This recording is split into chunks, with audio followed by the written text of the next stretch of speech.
ओम साईं राम सभी साईं भक्तों को।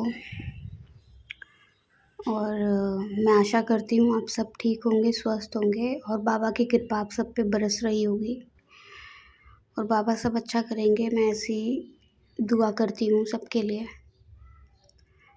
तो मैं बाबा से कैसे जुड़ी मैं आज ये बताना चाह रही हूँ। एक मूवी आया करती थी, मुझे मूवी का नाम इस समय याद नहीं है, मुझे इस गाने का नाम याद है और वो गाना था मुझे माफ़ करना ओम साईं राम। तो उस गाने में एक शब्द था जो मुझे माफ़ करना ओम साईं राम। इस साईं शब्द ने मुझे अट्रैक्ट किया कि ये पहली बार एक यूनिक सा मैंने शब्द सुना था। और मुझे याद है उस समय ब्लैक एंड वाइट टीवी हुआ करते थे, तो उसमें ये मूवी आ रही थी और ये गाना बज रहा था। तो मैंने पहली बार सुना ये गाना और इनका ये साईं शब्द क्या है, तो छूट गया फिर वो, मतलब इतना मैंने ध्यान नहीं दिया, उस समय उम्र कम थी। उसके बाद हमारे जो गवर्नमेंट क्वार्टर है हम उसमें शिफ्ट हुए एंड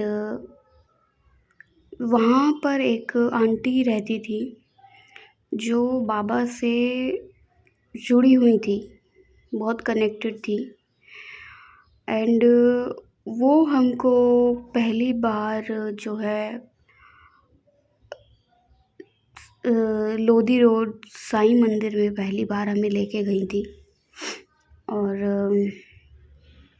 वो गर्मियों का समय था और मुझे बहुत वॉमिटिंग जैसा हो रहा था, बट बहुत उस समय बहुत लंबी लाइन हुआ करती थी, बहुत भीड़ थी उस समय मंदिर में, उस समय बहुत भीड़ थी और उस भीड़ में और गर्मी में तो मुझको वॉमिटिंग होने लग रही थी, मेरी तबीयत ख़राब हो रही थी।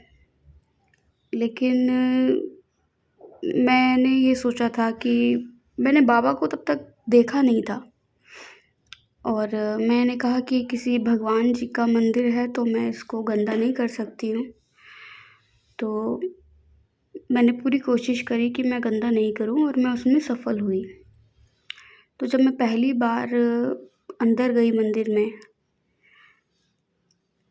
तो मैंने बाबा की मूर्ति देखी और मैंने कहा अच्छा इनको साईं कहते हैं, साईं बाबा। तो वहाँ पे आरती का जो है समय हो चुका था, 12 बजे की बात होगी, 12 साढ़े 12 की बात होगी शायद। तो हम सब आरती के लिए सब लोग खड़े हुए थे, तो मैं भी खड़ी हुई और मुझे याद है जब आरती वहाँ चल रही थी तो मेरे पास एक पर्पल कलर का फूल आके मेरी तरफ गिरा और वो एक कली थी और उसमें से 2 फूल निकले हुए थे।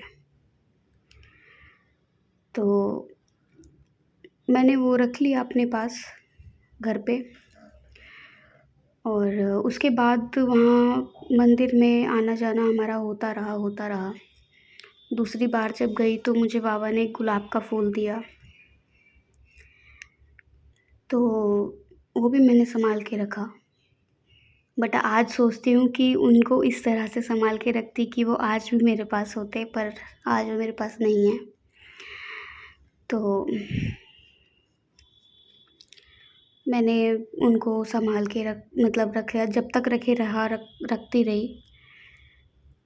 फिर ऐसे करते करते हम एक बार हमारा प्लान हुआ शिरडी जाने का, क्योंकि मेरे पापा की आस्था बढ़ती जा रही थी बाबा में। तो हम फिर शिरडी गए। शिरडी में बाबा ने बताया कि मैं चमत्कार करता हूँ और मैं आपको सच बात बताऊँ तो मैं बाबा के चमत्कार से ही प्रभावित हुई थी, क्योंकि मुझे ये चीज़ पता चल गई कि चमत्कार यही करते हैं। तो ऐसा ही हुआ। सॉरी।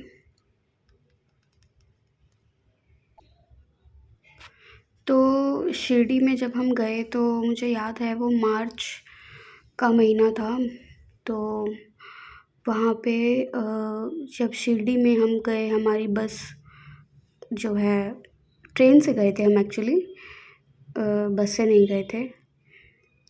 तो जब वहाँ उतरे तो वहाँ की धूप बड़ी अलग सी लगी मुझे, बहुत अलग थलग सी थी वहाँ की धूप। मेरा मन लग रहा था, मतलब मैं खुश थी वहाँ पे उतर के। और मुझे ये भी लगा कि शायद कोई कुछ अलग सा है यहाँ पे। वहाँ की तो धूप ही अलग है और मुझे वहाँ की धूप आज भी अलग लगती है, पता नहीं क्यों। तो वहाँ जब मैं गई तो हमने रूम लिया। रूम नहीं था वो, मतलब एक, क्या बोल सकते हैं उनको, बहुत छोटा रूम था वो, बहुत छोटा। मैं आपको 2009 की बात बता रही हूँ। तो बहुत छोटा सा रूम था। वहाँ पे बाबा की एक छोटी सी पेपर वाली एक फ़ोटो लगी हुई थी उस रूम में। फिर हमने मेरी मदर ने ऐसा सोचा कि हम नाश्ता जो है दर्शन के बाद करेंगे। तो हुआ ये कि टाइम बहुत हो गया था, आरती भी हो चुकी होने लग रही थी, और जब आरती होती है तो लाइन्स वगैरह सब रुक जाती हैं। तो आरती हो रही थी और फिर जब हम आरती में गए तो मतलब बहुत टाइम हो चुका था हमको, और मुझे बहुत भूख लग रही थी। फिर अब मैंने कहा बहुत भूख लग रही है, और मतलब मम्मी ने फिर बोला कि चलो अभी यहाँ पे जो भोजनालय है हम उधर जाएंगे, बिकॉज़ उस टाइम फाइनेंशियली भी अच्छे नहीं थे, बट बाबा की कृपा से आज बाबा ने बहुत दिया है। तो हम वो भोजनालय जो है, जहाँ प्रसादालय जो है, प्रसादालय, वहाँ पे हम जा रहे थे। तो हम पैदल गए थे, हम किसी उस पे भी नहीं गए थे, किसी मतलब कोई ट्रांसपोर्ट नहीं लिया था हमने।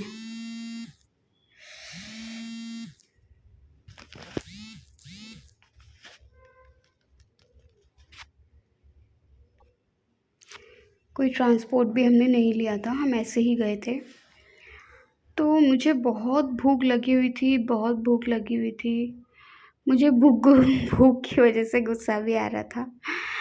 तो जब हम वहाँ गए तो जैसे ही मैं वहाँ बेंच पे बैठी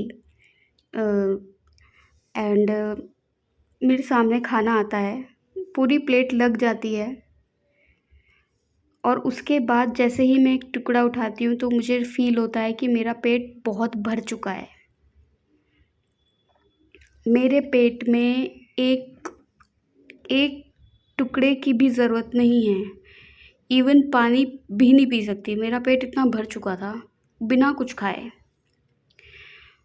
तो मुझे यार ये लगने लगा कि ये क्या हुआ मेरे साथ, मतलब मेरा पेट कैसे भर गया। उस समय मैं इन बातों को समझने के लिए छोटी थी, और मुझे उस समय बातें समझ में नहीं आई कि बाबा कर रहे हैं ये सब, और मेरा पेट बहुत भर चुका था। और मेरी मम्मी ने मुझे उस समय डांटा भी कि इतना सारा खाना जो है अभी तुम वेस्ट करोगी, पूरे रास्ते चिल्लाती आई हो कि मुझे भूख लग रही है। तो भी मैंने बहुत मुश्किल से एक आधी पूरी उसमें से खाई थी, बाकी वो खाना ऐसे ही गया था। फिर हमारे साथ वहाँ एक चीज़ और हुई थी कि गुरु स्थान पे एक नीम का एक पत्ता गिरा हुआ था, जो छोटा था, और एक ही था, मतलब एक ही नीम का वहाँ पे पत्ता था। तो मैं वहाँ गई और मैंने देखा कि वहाँ पे एक लेडी और थी, एक आंटी थी, वो बुज़ुर्ग सी थी थोड़ी, बहुत ज़्यादा नहीं थी। तो अब मैंने वो देख लिया था कि मैं मतलब एक तो इतनी मुश्किल से मिल रहा है और जो है कैसे मैं लूँगी करके। अब मैं वो पत्ता लेने के लिए भाग रही हूँ, उधर से वो आंटी भी भाग रही है।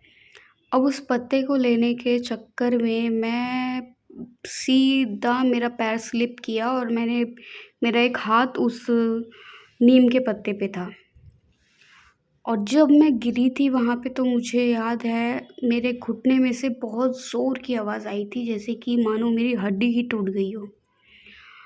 और मैं जब गिरी हूँ तो मेरे मन में बस एक चीज़ थी कि अब मैं नहीं उठ पाऊँगी, और मेरी मम्मी जो है मुझे बाहर से ही गुस्से से देख रही थी कि अब ये गिर गई है, इसने अपना कुछ नुकसान कर लिया है। मैं बहुत ज़ोर की गिरी थी। फिर पत्ता मेरे हाथ में था। मैं जैसे ही उठी, मैं ये सोच रही हूँ अंदर कि मैं अब उठ नहीं पाऊँगी, पर मैं उठी तो मुझे 1% भी कहीं भी दर्द नहीं था। मैं नॉर्मल थी, बिल्कुल नॉर्मल थी। तो मुझे उस समय भी बड़ा आश्चर्य हुआ कि ऐसा कैसे हो गया। तो मतलब मुझे कुछ हुआ नहीं, बाबा ने कुछ होने नहीं दिया मुझे, भई उनके दर पे गए हैं, वो कहाँ किसी को कुछ होने देंगे। तो मैं ठीक ठीक थी बिल्कुल। उसके बाद मुझे याद है नेक्स्ट मॉर्निंग में वहाँ पे उस समय वहाँ नाश्ते में मठरी, चाय कुछ इस तरीके से मिला करता था। तो लेने के लिए हम खड़े हुए थे, मैं, मेरी मम्मी, मेरी नानी जी, मैं। तो मुझे आज भी याद है कि उस समय एक प्योर वाइट कुर्ते में तकरीबन 6 से 7 साल का एक लड़का आता है जो मराठी भाषा में हमसे खाना माँगता है। और आज मुझे ये समझ में आया कि वो जो सफ़ेद कुर्ता और उस बच्चे का कुर्ता मुझे आज भी याद है। वो कुर्ता इतना सफ़ेद था ना कि मैं क्या बताऊँ। नॉर्मली ऐसा नहीं होता है। तो वो बच्चा हमसे मराठी भाषा में खाना माँग रहा था। बट हमें उस समय शायद इतनी समझ नहीं थी या हम बाबा में इतने रमे नहीं हुए थे, तो हमने उसको खाना नहीं दिया और मना कर दिया। और आज जो मुझे बात समझ में आती है कि वो उस समय हमारे पास बाबा ही आए थे, एक अलग रूप में, कि खाना माँगने के लिए, पर हम उस समय समझ नहीं पाए थे। तो मैं आज भी उस बात के लिए बाबा से माफ़ी माँगती हूँ कि बाबा हमें माफ़ कर देना, हम नहीं समझ पाए। तो अ, वो बच्चा आया और उसने खाना माँगा और हमने उसको नहीं दिया। फिर हम वहाँ से जो है चले गए। और जब हम वहाँ से जा रहे थे तो मन बहुत दुखी हो रहा था कि अब पता नहीं कब आना होगा, इस तरीके से। और मैं आपको ना एक बात और बताती हूँ, मैंने ना बाबा से कुछ चीज़ों की ना कंप्लेंट्स की थी, जो मुझे बाद में मिल गई और मैं सोचती थी मुझे कभी मिलेंगी नहीं। मैंने बाबा से कहा था कि बाबा मुझे ना आपका कॉइन चाहिए, क्योंकि मैं कुछ वीडियोस देखती थी यूट्यूब पे, तो दिखाते थे बाबा ने हमें सिक्का दिया, रुपया दिया। तो मैं देखती थी और तो मैंने भी बाबा से ये चीज़ें मांगी। और मैंने मांगी तो मैंने दसियों साल पहले थी, लेकिन मुझे वो अब जाके मिली। मतलब बाबा ने मुझे अपना कॉइन भी दिया और मुझे बाबा ने अपनी एक पहनी हुई वस्त्र भी दी। मतलब जो मैं उनसे माँगती थी मुझे उन्होंने दिया वो। मैं उनसे मैंने समाधि के फूल माँगे थे, उन्होंने मुझे दिए। मैंने उनका कॉइन माँगा, उन्होंने मुझे दिया। अब ये कॉइन की क्या स्टोरी है, ये मैं आपको बाद में बताऊँगी नेक्स्ट वीडियो में, बट इस वीडियो में सिर्फ़ इतना ही। और बाबा ने मुझे मेरा पुनर्जन्म दिखाया, मैं वो भी आपको बताऊँगी पर नेक्स्ट वीडियो में। तो ओम साईं राम, जय साईं राम, सबका मालिक एक।